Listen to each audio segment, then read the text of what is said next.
الله على سيدنا محمد وعلى آله وصحبه وسلم والحمد لله رب العالمين تقبل الله منكم. السلام عليكم ورحمة الله وبركاته. الحمد لله القائل أعوذ بالله من الشيطان الرجيم ومن الليل فتهجد به نافلة لك عسى أن يبعثك ربك مقاما محمودا. وقال النبي صلى الله عليه وسلم ألا تصليان.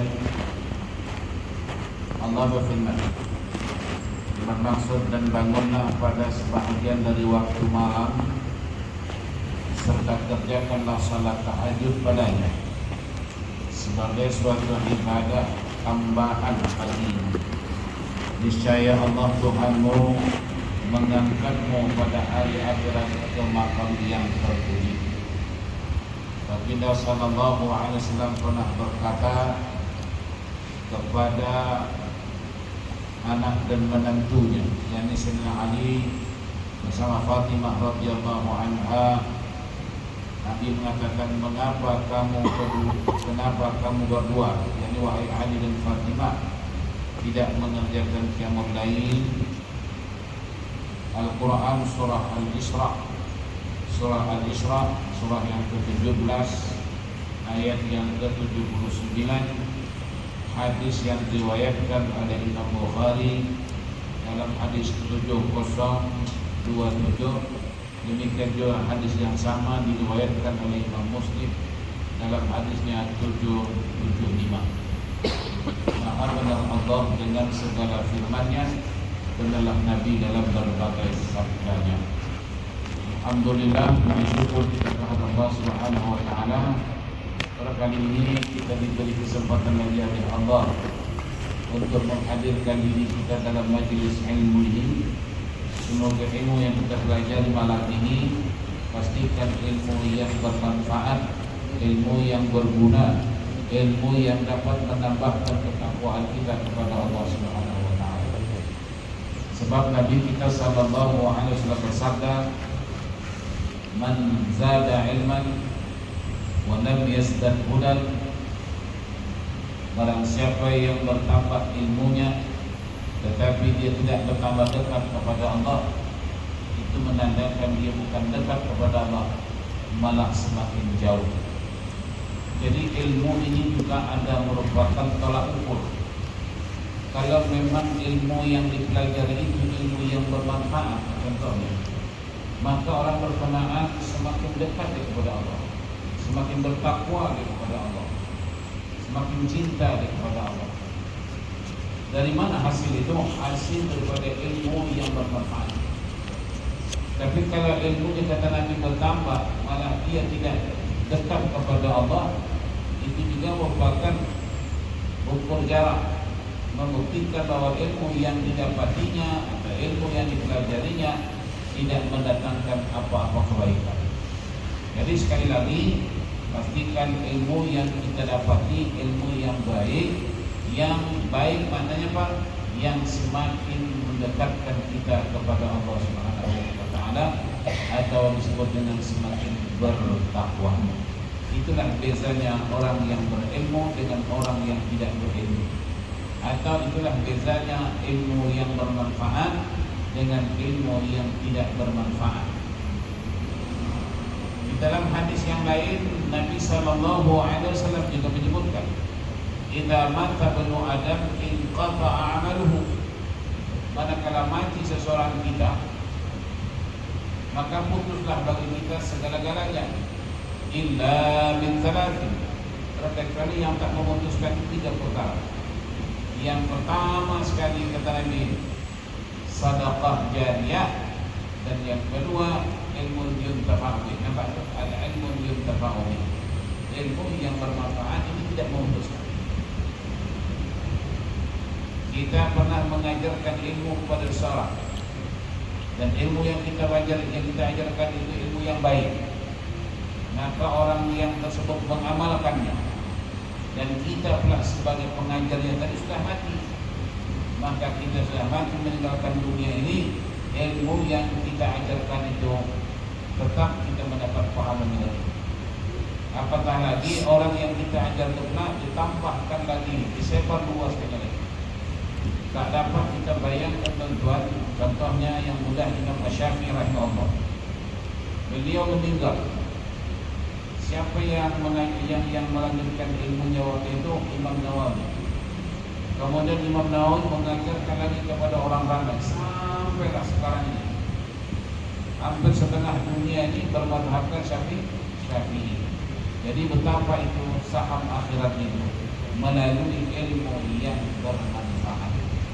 Jadi kita manakala kita dapat ilmu yang bermanfaat, ajarkan kepada orang lain. Tak usahlah sampai ribu-ribu orang, dapat 10-20 orang itu bagus, ya kan? Kemudian yang 10-20 itu akan menyampaikan kepada yang lain. Nah, dia macam kata kesukaan juga lah. Adur wa tasasul terus, ya, macam piramid itu contoh juga. Jadi ilmu ilmu yang bermanfaat, berguna untuk kebaikan dirinya, demikian juga untuk kebaikan orang lain. Baik. Ayat yang kita baca dalam surah Al-Isra dan surah ke-17 ayat 79 ada hukum kaitnya dengan tajuk yang akan kita bicarakan, yakni dianjurkan untuk berqiyamul lail.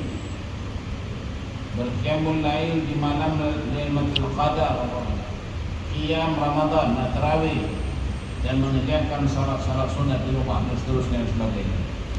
Ini adalah merupakan amalan tambahan. Jadi amal kita ini bukan jangan pastikan berkurang, pastikan bertambah. Ya, pastikan amal kita ini bertambah. Macam mana cara kita nak menambahkan amal kita? Nah, di samping tadi kita buat amal-amal wajib, bikin lagi amal-amal sunat. Tadi kita sudah salat isya berjemaah, kemudian itu salat sunat rawatib, ba'diyah, dan ada tadi menyambung witir, atau mungkin tadi nanti malam dia witir habis salat tahajud, bisa saja.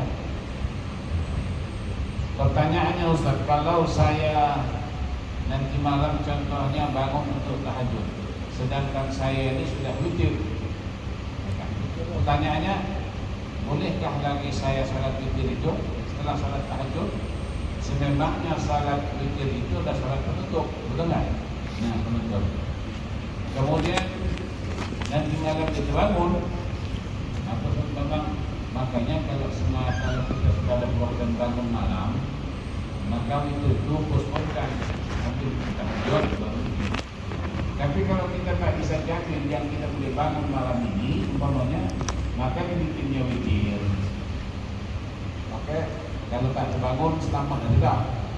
Kalau seandainya tak dia terbangun, dia salat tahajud, bikin witir lagi tak perlu.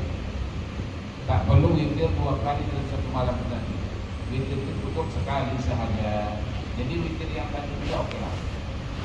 Tapi kalau siapa yang belum witir tadinya, nanti malam bangun dia salat tahajud, kemudian habis salat tahajud ditutup dengan witir. Witir itu sekurang-kurangnya 1 rakaat, ya, dan sebaik-baiknya 3 rakaat. Sama ada 3 rakaat itu 1 salam, atau 3 rakaat itu 2 salam. Atau bertanya Ustaz, boleh tak kita salat witir 3 rakaat itu 1 salam? Boleh, tapi tidak ada tahiyat awal, tidak pakai tahiyat awal. Sebab nanti kalau pakai tahiyat awal macam salat tahajud lagi ya. Jadi tahiyat awal itu tidak perlu. Nah, di antara 2 bentuk jenis ini mana yang lebih afdal? Yang afdalnya diasingkan. 2 rakaat 1 salam, kemudian 1 rakaat itu 1 salam. Itu yang terbaik. Jadi perintah yang kita dianjurkan, tapi anjuran ini adalah disebut dengan sunnah muakkadah. Maknanya hampir pada peringkat wajib, tapi tak wajib. Tapi dia punya peringkat itu sampai peringkat wajib, tapi hukumnya tidak wajib. Maka disebutlah oleh ulama namanya sunnah muakkadah. Maknanya amalan sunat yang amat-amat digalakkan, amat-amat dianjurkan. Itu muakkadah. Sehingga kan Nabi kita sallallahu alaihi wasallam menitik beratkan salat qiyamul lail ini, salat tahajud ini tidak hanya kepada diri beliau, malah juga kepada anak menantunya, yakni Sayyidina Ali dengan anak baginda namanya Fatimah radhiyallahu anha. Nabi pernah ketuk pintu mereka ini sembari Nabi berkata, Ala tusalliyani, mengapa kamu berdua wahai Ali dan Fatimah tidak mengerjakan qiyamul lail? Ini artinya apa? Inilah tadi satu tuntutan yang diambil berat, sehingga Nabi tadi mengetuk pintu Sayyidina Ali. Itu satu. Yang kedua, kita tahulah Sayyidina Ali dengan Fatimah ini kan ahli syurga. Ahli syurga. Kalau bahasa kita dijamin kan. Tapi walaupun demikian, Nabi tetap mengingatkan atau membangunkan. Ini adalah sebagai simbolik bahwa perkara ini diambil berat oleh Rasulullah sallallahu alaihi wasallam. Afdalus siyami ba'da Ramadan syahrul Muharram. Ini satu hadis lagi. Kata Nabi, puasa yang paling utama selepas Ramadan adalah puasa di bulan Allah, yakni bulan Muharram. Syahrul Muharram, bulan Allah Muharram. Tapi pastikan salah, pastikan puasa Ramadan ya. Sebab kata Nabi, sebaik puasa atau puasa yang paling utama, yang paling baik selepas Ramadan. Ada Ramadan dulu. Ialah Syahrul Muharram. Jadi puasa pada bulan Muharram, daripada 1 hingga sampai 10 Muharram. Itu digalakkan kita sana untuk berpuasa. Kemudian wa afdalus shalah ba'dal fardhiyah salatul lail. Dan sebaik-baiknya salat setelah salat fardu, setelah salat 5 waktu ini, yang paling baik sesudah itu ialah salat malam. Itu disebut dengan tahajud. Jadi macam kita ni sudah ada pencet, dah tak sibuk dengan kerja-kerja lagi, amalkanlah bangun malam ini ya. Amalkan bangun malam. Bagaimana saya katakan tadi, kita masih bertuah lagi. Sebab apa dihidupkan dari Allah sampai sekarang ini. Banyak orang yang telah mendahului kita, lebih muda daripada kita, lebih sehat daripada kita, tapi mereka dipanggil awal-awal dari Allah, sementara kita masih lagi dikasih peluang. Tentu ada rahmat di sebalik ini. Satu di antara tadi adalah peluang dan ruang untuk kita nak menambahkan amal-amal kita kepada Allah Subhanahu wa taala. Kemudian kana yusalli indal asyarata rak'atan, kanat tilka salatu ta'ni bil lail fa yasjudu as-sajada min dhalik qadra ma yaqra'u ahadukum 50 ayatan qabla an yarfa'a ra'sahu wa yarka'u rak'atayn qabla salatil fajr thumma yattaji'u ala shiqqil ayman hatta ya'tiyahu al-mu'adzin bis-salat. Ini kisahnya. Al-Imam Al-Bukhari daripada Sayyidatina Aisyah radhiyallahu anha. Yani Sayyidatina Aisyah radhiyallahu anha meriwayatkan, apa katanya? Bahwasanya Nabi sallallahu alaihi wasallam dalam mengerjakan salat malam biasanya mengerjakan sebanyak 11 rakaat, 8 tahajud, 3 witir. Jadi 11 kan? Kemudian ukuran standar lamanya Nabi sujud itu lebih kurang sama dengan lamanya seseorang daripada kamu saat membaca 50 ayat. Bayangkan Nabi itu sujudnya, lamanya sujud itu kadar membaca Al-Quran 50 ayat. Lama tak? Itu yang hafal yang lancar. Bayangkan 50 ayat tak hafal tak lancar. Jawabnya bagi biasa programnya. Jadi standar yang Nabi baik yang tadi 50 itu baca lagu mulattal. Standarnya apa? Baca surah Al-Baqarah punya 50 ayat. Alif lam mim dzalikal kitabu la raiba fihi hudan lil muttaqin alladzina yu'minuna sebanyak 50 ayat. Itu Nabi dalam surah. Kita tak boleh buat mabuk tidak. Sama ada mabuk atau tidur tak bangun lagi. Itu juga menurut ya. Itu Nabi tadi dalam sujudnya lebih kurang sama dengan lamanya seseorang daripada kamu saat membaca 50 ayat Al-Quran. Jadi tentu nanti ditry. Contohlah pagi besok ada salat subuh, coba baca Quran sebanyak 50 ayat. Kita nak terus selama mana? Berapa minit? Setelah itu baru kita paham selama itulah Rasulullah sujudnya. Oke. Kemudian baginda juga mengerjakan salat sunat subuh. Itu tak pernah tinggal. Nabi tak pernah tinggal witir dengan salat sunat subuh. Salat sunat subuh. Dan seterusnya berbaring ke sebelah kanan hingga datang seorang yang memberitahukan baginda bahwa salat subuh sudah tiba waktunya. Ini sunnah sahsiah yang kita tak boleh buat. Nabi ini sunnah Nabi ya. Tadi Nabi masuknya waktu salat subuh. Oke. Kemudian Nabi salat sunnah. Itu namanya qabliyah kan. Habis salat sunnah qabliyah itu Nabi menunjukkan kakinya arah sana. Baring berbantalkan tangan. Paham tidak? Tapi tak tidur.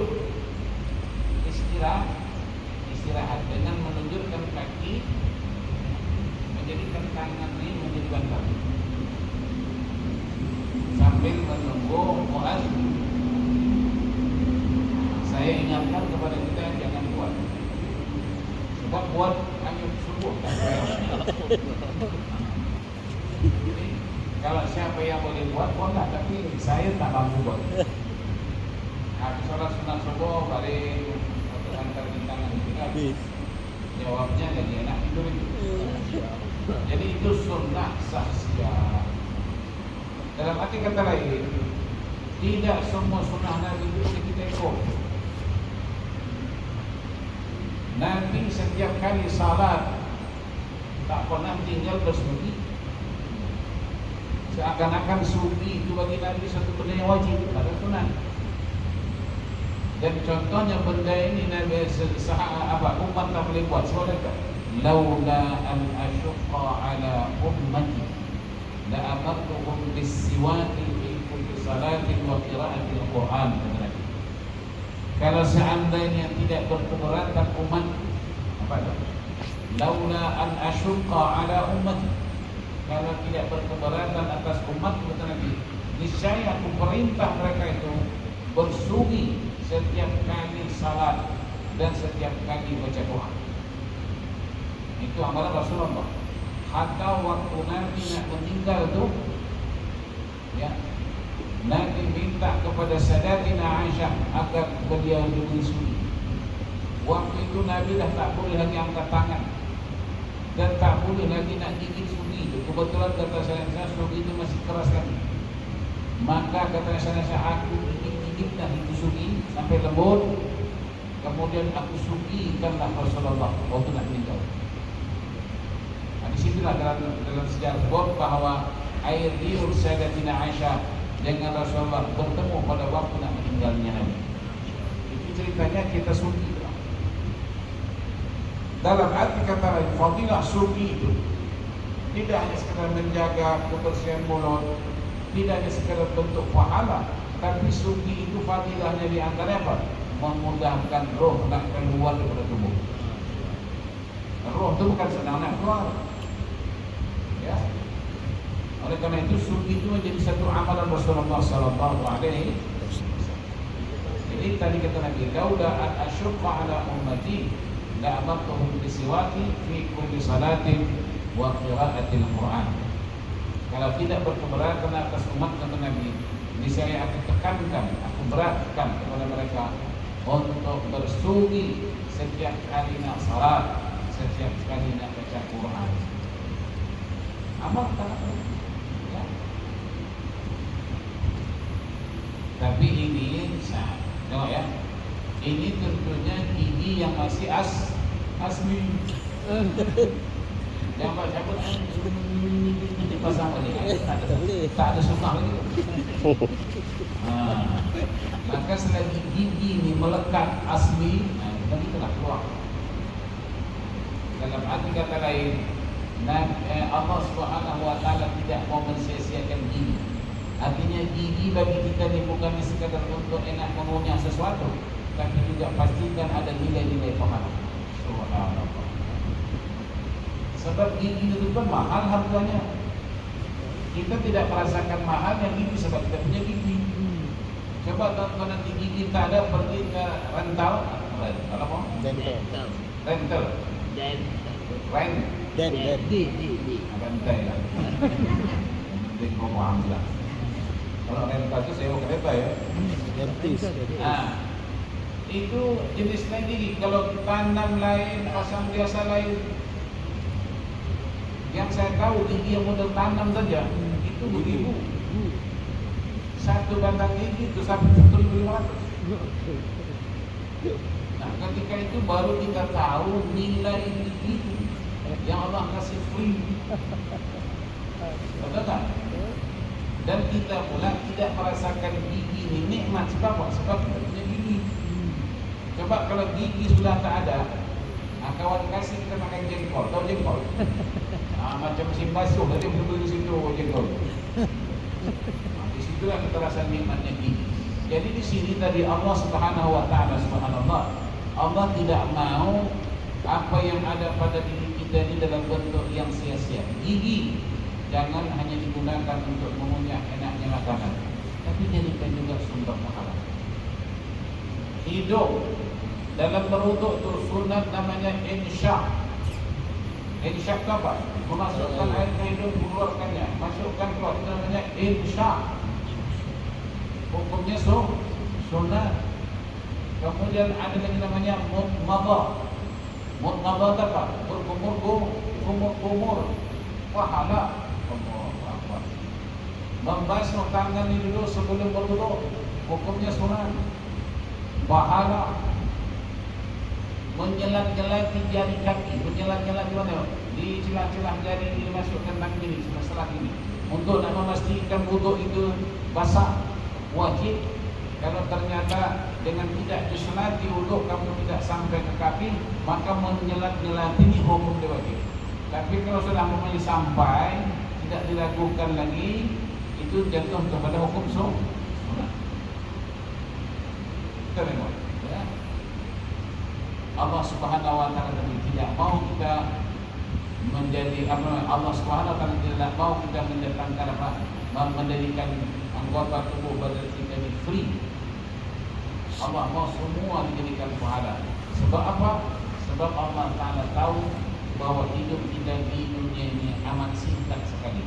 Itu makanya Allah bersumpah wal asri, demi masa. Sebab masa kita hidup di paling singkat sekali. Nah,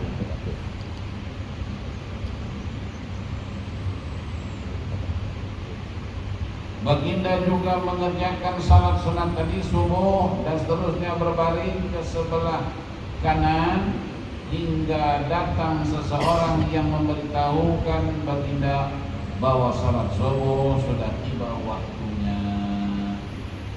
Nabi tadi menunggu datangnya jemaah ya ramai Nabi tidak tidur. Nabi istirahat untuk menunggukan orang ramai atau menunggukan jemaah. Yang juga ini dalam arti kata lain, Rasulullah menunggu waktu. Rasulullah menunggu waktu. Kita terbalik, waktu menunggu kita. Maka waktu sudah nak habis, kita bisa pulang kabut, ya kan? Kana Nabi sallallahu alaihi wasallam yusalli min laili masna masna wa yutiru bi rak'atin wa rawaya anhu aidan anna Nabi sallallahu alaihi wasallam qala salatul laili masna masna fa idza khifta subha fa awtir bi wahidatin. Adalah Nabi kita Muhammad sallallahu alaihi wasallam mengerjakan salat malam 2 rakaat. Namanya 2 rakaat 1 salam, 2 rakaat 1 salam, 2 rakaat 2 rakaat. Maka saya katakan tadi, kalau salat witir itu 3 rakaat 1 salam pun boleh. Tapi tak ada tahiyat awal. Tapi dia antara boleh dengan yang 2 1 mana lebih baik. 3 rakaat itu 2 salam. Itu lebih afdal. Nabi salat itu masna 2 rakaat. Dan mengerjakan witir sebanyak 1 rakaat. Nabi mengerjakan witir 1 rakaat dengan catatan kalau waktu fardu subuh sudah masuk. Bukan sudah masuk, nak masuk. Umpamanya 5 menit lagi masuknya waktu subuh. Mana mungkin kita salat witir 3 rakaat? Ya kan? Artinya sudah keluar waktu. Maka kalau 5 menit lagi contohnya, 10 menit lagi contohnya masuknya waktu salat subuh, maka witir kalau boleh cukup 1 rakaat. Tapi kalau panjang waktunya 3 rakaat. Di sini sebut 2 rakaat dan mengerjakan witir sebanyak 1 rakaat. Al-Bukhari Muslim juga meriwayatkan daripada Ibnu Umar radhiyallahu anhu bahwa Nabi sallallahu alaihi wasallam bersabda, apa kata Nabi? Salat malam itu 2 rakaat. Oke? Jika engkau bimbang akan segera tiba waktu subuh, maka kerjakanlah witir 1 rakaat sahaja. Sampai kita fahamlah 5 menit lagi masuknya waktu subuh. Tak mungkin kita nak salat witir 3 rakaat. Nah, ketika itu buatlah witir 1 rakaat saja. Faham tuan? Nah, pada hakikatnya masih banyak hadis-hadis yang menjelaskan tentang keutamaan qiyamul lail. Cuma dalam kitab kita ini dibatasi. Dan untuk lebih menjelaskan lagi, nanti ada satu kitab tentang fadilah salat malam. Itu ada kitab dijual. Bahasa Inggris ada, bahasa Melayu ada, bahasa Arab ada, berbagai bahasa yang sudah ditranslationkan dalam berbagai bahasa. Baca. Jadi kalau buku itu banyak yang tukang jual buku. Ya. Untuk kita lebih membangkitkan gairah ibadah. Sebab kita manusia biasa lah. Kita bukan banyak Badawiah punya orang ya. Kita manusia biasa ni kadang-kadang kita perlu tahu tentang kelebihannya. Umpamanya kelebihan salat tahajud itu apa? Tujuannya apa? Untuk membangkitkan gairah semangat. Sebab kita ni memang mengambil sesuatu faedah kepada kejadian. Allah Ta'ala tidak. Allah Ta'ala mustahil mengambil keuntungan daripada yang dijadikannya. Itu Allah. Kita tidak. Kita pasti mau mengambil keuntungan daripada apa yang kita jadikan. Contoh tadi, saya mau salat tahajud jika pahalanya besar. Besar seperti apa? Kau baca lah. Melalui hadis Nabi, melalui ayat Quran menceritakan tentang kelebihan salat tahajud itu. Jadi dengan tahunya kita demikian menimbulkan kebaikan gairah.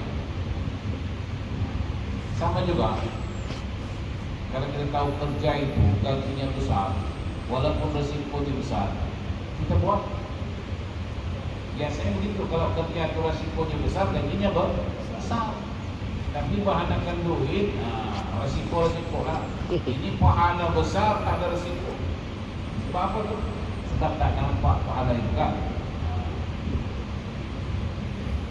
Itu bezanya kita Kalau Rabi'atul Adawiyah, dia buat perintah Allah itu lillahi ta'ala, tak ada kena berkenaan dengan pahala besar kecil, tak ada. Sebab bagi Rabi'atul Adawiyah, barang siapa yang beribadah kepada Allah mahu pahala, peringkat beliau ya, maka dikata itu ibadah tidak ikhlas. Cuman kata Imam Syafi'i rahimahullah, barang siapa yang beribadah mahukan pahala itu tidak ikhlas, sudah termasuk amal ikhlas. Kenapa? Sebab dia mau pahala. Yang beri pahala siapa? Siapa yang beri pahala? Allah, bermakna karena Allah itu. Tapi kalau yang beri pahala itu orang lain, itu bukan karena Allah. Nasib baik ada Imam Syafi'i berpendapat ini. Kata Imam Syafi'i, barang siapa yang beribadah kepada Allah maupun pahala daripada Allah, itu sudah termasuk ikhlas. Kenapa? Sebab yang memberi pahala itu Allah. Sedangkan dia tadi mau pahala karena Allah. Nah, baik. Diriwayatkan daripada Abu Hurairah bahwa Rasulullah SAW bersabda, apa kata Nabi? Man qama Ramadana imanan wa ihtisaban ghufira lahu ma taqaddama min dhanbihi. Ini cerita apa? Ini cerita tentang Ramadan. Tentang Qiyamul Lail sudah selesai. Ini hadis ini menceritakan tentang Ramadan. Man qama Ramadana imanan, artinya barang siapa yang berpuasa Ramadan itu betul-betul kena iman, wahtisaban, benar-benar mengharapkan keridhaan Allah Tuhan. Kalau itulah motifnya, kata Nabi, ghufira lahu ma taqaddama min dhanbihi, Allah akan mengampuni dosa-dosa yang telah berlalu. Bayangkan itu. Man shama Ramadana imanan wa ihtisaban kharaja min dhunubihi kayawmi waladat ummuhu, dalam hadis yang lain. Barang siapa yang benar-benar berpuasa pada bulan Ramadan tersebut karena imannya kepada Allah, karena mengharapkan keridhaan Allah, dengan demikian Allah membersihkan dosanya sebersih-bersihnya bagaikan anak yang baru dilahirkan daripada perut ibunya. Itu fadilah puasa Ramadan. Malah kata setengah ulama, tidak hanya puasa Ramadan, apa juga puasa yang kamu buat sama nilainya. Ya, sama nilainya. Sebab perbedaan puasa sunat dengan puasa wajib bukan hanya kepada niatnya. Ya, niat. Ini puasa sunat dan puasa wajib, beda niat. Dan puasa wajib dengan puasa sunat sama tak? Sama. Puasa wajib dengan puasa sunat sama tak perkara yang membatalkannya? Sama. Bukan maknanya Ustaz, manakala ini puasa wajib maka hendaklah berpuasa daripada terbitnya matahari sampai tenggelamnya matahari, puasa wajib. Dan ini puasa sunat, bolehlah engkau menahan diri pada terbitnya matahari sampai tengah hari. Itu apa puasa sunat? Ada itu? Tak ada kan? Sama. Puasa sunat pun puasa wajib sama. Bermula pada terbitnya matahari fajar sampai tenggelam. Bukan puasa wajib terbit matahari hingga tenggelam. Puasa sunat terbit matahari hingga tengah hari. Ya. Oleh karena itu ulama mengatakan apa juga puasa yang kamu buat ganjaran pahala sama. Dan salah satu di antara amalan yang paling disukai Nabi ialah puasa. Lainnya ibadah yang paling disukai Nabi ialah puasa. Nah, kita puasa tu kita boleh malas. Kalau boleh raya begitu, yang ada puasa kan. Kemudian dalam hadis yang lain, man qama lailatul qadar imanan wa ihtisaban ghufira lahu ma taqaddama min dhanbihi wa man shama ramadhana imanan wa ihtisaban ghufira lahu ma taqaddama min dhanbihi. Sesiapa yang mengerjakan qiyamul lail, qiyamul lail di sini maknanya tarawih, di malam-malam Lailatul Qadar, atau atas dasar iman dan mengharapkan redha Allah, niscaya dosanya yang telah lalu akan diampuni oleh Allah. Ini semua disebut dalam hadis-hadis sahih tentang kelebihan-kelebihan puasa di bulan Ramadan, kelebihan-kelebihan bulan Ramadan. Sehingga Nabi kata taharru lailatul qadar fil witri min ashr awakhir min Ramadan. Hendaklah kamu kalau bulan puasa, kata Nabi, bersiap sedia, jangan kau tak siap. Bersiap pada malam qadar, bersiaplah malam qadar pada witir min ashr awakhir. Maknanya Lailatul Qadar itu dinyatakan adanya pada 10 penghabisan Ramadan. 10 penghabisan. Dan 10 penghabisan itu ialah fil witr, pada malam ganjil. Jadi kalau 10 penghabisan start 21 lah malam ganjil kan. 21, 23, 25, 27, 29. Itulah malam-malam ganjil. Ulama berbeda pendapat. Adakah malam witir itu sama witir tahun ini dengan witir tahun depan? Jawabnya berbeda. Kalau contoh ya, kalau tahun kemarin tahun lepas makanya witir mungkin pada malam 23 contoh. Tapi witir tahun ini bukan witir, qadar. Katalah qadar pada tahun yang lalu 23, malam 23 umpama ya. Tapi malam qadar tahun ini mungkin lagi tidak 23, jadi 25. Ini untuk apa? Untuk supaya jangan setiap malam 27 ramai masjid. Pasal apa? Malam qadar bro. Asal 27 qadar. Tak tahunya kata ulama qadar tu boleh berubah. Kalau tahun ini malam 27, mungkin tahun hadapan malam 29. Kalau tahun 29 mungkin malam tahun depan ini juga 21. Artinya tidak tetap. Agar kita jangan menjadi satu pegangan 27 aja terqadar, 27 aja qadar lah.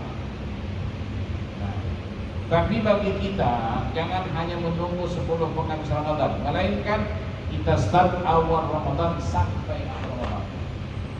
Jadi tak kisahlah 21 kah, 23 kah, 25 kah, 27 kah. Sebab apa? Sebab kita tiap malam hadir, sejak malam pertama sampai malam terakhir. Boleh? Nah kalau boleh jamin dapat Lailatul Qadar, jamin. Tapi kalau tuan-tuan kita malam ganjil lah, ayo kita terawih. Pasal apa? Qadar. Besok kalau 22 tak baik terawih. Malam 3 terawih. Pasal apa? Ganjil, qadar. Bermakna Lailatul Qadar itu bukan Allah yang atur, engkau yang atur itu. Bukan aturan Allah, itu aturan sendiri. Jadi bagi kita untuk nak dapat Lailatul Qadar, kalau tanya saya Ustaz, apakah kita boleh pasti dapat qadar? Pasti. Caranya, jangan engkau pernah absen dari awal Ramadan sampai akhir Ramadan. Boleh? Boleh tak? Haji boleh? Sudah boleh kali ya kita sampai di sini. InsyaAllah minggu akan datang kita lanjutkan lagi. Semoga ilmu yang kita dapat malam ini adalah ilmu yuntafa'u bihi, yang benar-benar memberikan manfaat dalam kehidupan dunia kita dan akhirat. Amin ya rabbal alamin. Bismillahirrahmanirrahim. Alhamdulillahirabbil alamin. Allahumma shalli ala Muhammad wa ali Muhammad. Allahumma anfa'na bima 'allamtana wa 'allimna ilman yanfa'una. Allahumma ahsin 'aqibatana fil umuri kulliha wa ajirna min fitnati dunya wa 'adzabil akhirah. اللهم جملنا يا رب العافية والسلامة وحققنا بالتقوى والاستقامة وأعزنا من وجه الندامة في الحل والمآل. ربنا آتنا في الدنيا حسنة وفي الآخرة حسنة وقنا عذاب النار. وصلى الله على محمد وآله وصحبه وسلم والحمد لله رب العالمين. تقبل الله منكم والسلام عليكم ورحمة الله وبركاته.